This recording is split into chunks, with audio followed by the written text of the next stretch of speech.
Hey guys, how the hell are you? Welcome back once again to Arnold Drinks. My name is Arnold, and tonight I drink.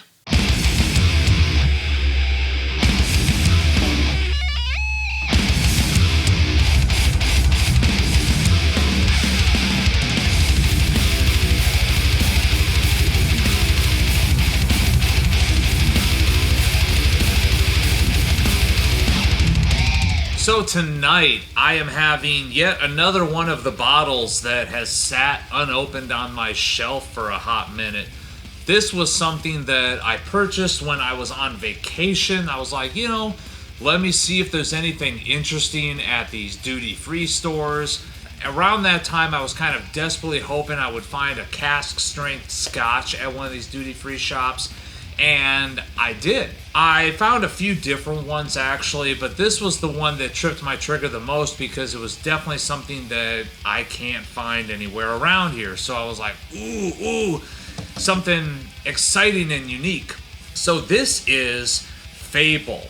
This is Hound, Chapter 5 Hound. This is, from what I have read, every single one of these bottles in this series comes together to tell the story of the Ghost Piper of Clanyard Bay, which I guess is a sort of Scottish folktale of sorts. But what they're doing is every single one of these chapters, these different chapters, is a single barrel sourced from a different Scottish distillery.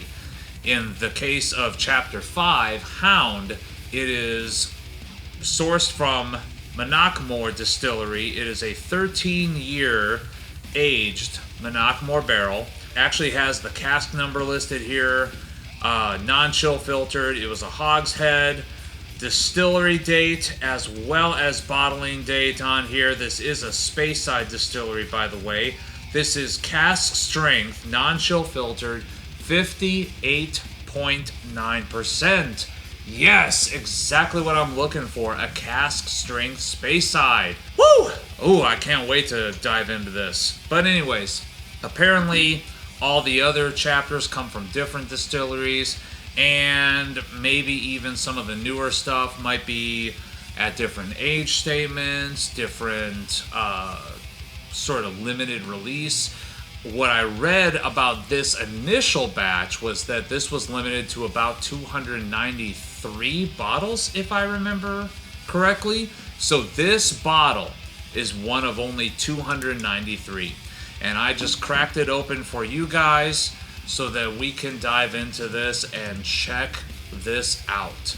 So super duper light in color on there. Let's give this a little sniff, a little to see what we're working with here. Oh my. Oh, this is gonna be awesome. Big, bold pear and melon notes. Little bit of earthiness to it. Just a slight bit of like a little dusty earthiness to it. It's a Speyside, so I'm not anticipating extreme amounts of peat or anything. There's a little bit of like a sugary sweet note that's underneath that. Powdered sugar maybe? Little bit of a tea note. Bit of a berry flavor in there.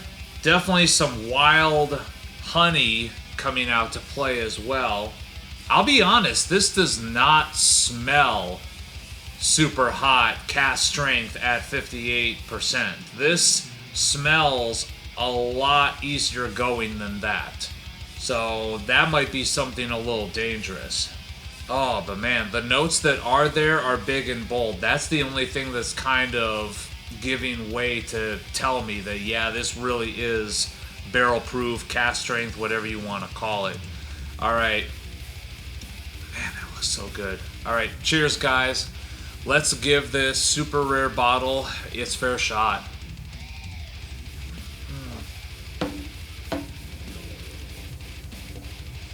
Ooh. Oh, wow. That is freaking awesome. Wow, that long, lingering finish on that for starters. Like, really sucking the moisture out of my cheeks there. Big and bold. Lots of dry oakiness that's in there, but it's sort of elevating along with the alcohol, along with that proofage, it's elevating all the other notes that I was mentioning before. So honey is a little bit more present, a little bit more of that melon. The pear, not quite as huge and upfront. Bit of more of a vanilla thing that wasn't really present on the aroma. Let's go in again. Wow, dude. Oh, that's rich. Like, there's like a certain almost saltiness to it, for lack of a better description. Like, you know how sometimes Islay Scotches have a certain saltiness to them? This definitely has that going on as well, but it's not a peat-inspired saltiness, for lack of a better description. I almost wonder if it's coming from the actual aging itself, because, yeah, there's definitely just something that's a little saline about that, kind of intermingling with those rich stone fruit notes. Like, ooh, that's a powerful stone fruit note. That is really goddamn good. Oh, man. That's just so wonderful. On this sip, I got a little bit more of that tea note that I was picking up on the aroma. There's definitely a lot of oak that carries over to that finish.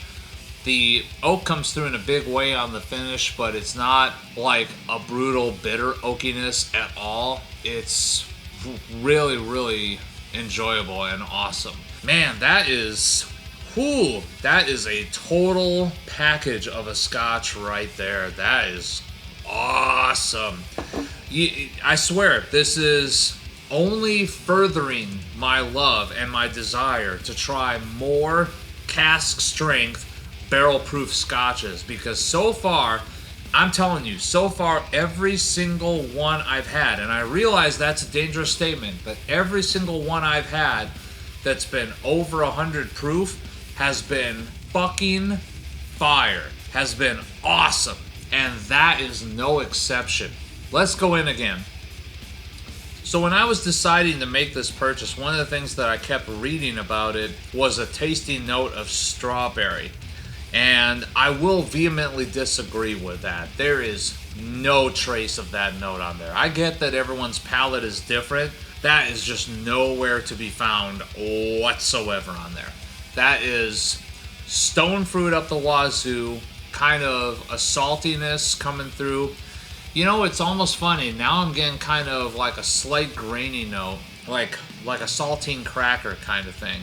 Saltine cracker, that sort of melon coming through, vanilla, a little bit of graininess. Oh man, that's so good.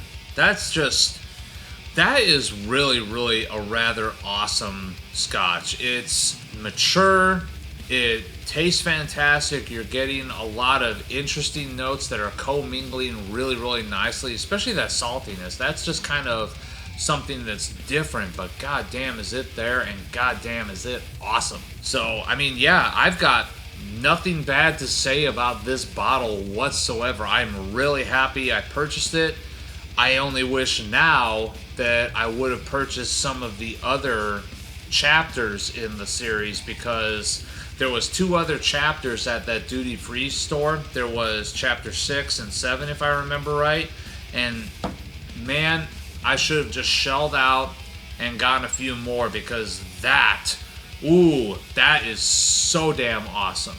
So thank you guys so much for tuning in. Please remember to like this video, subscribe to this channel, tons more of this content to come, and as always, remember, take what you do seriously, but do not take yourselves too seriously.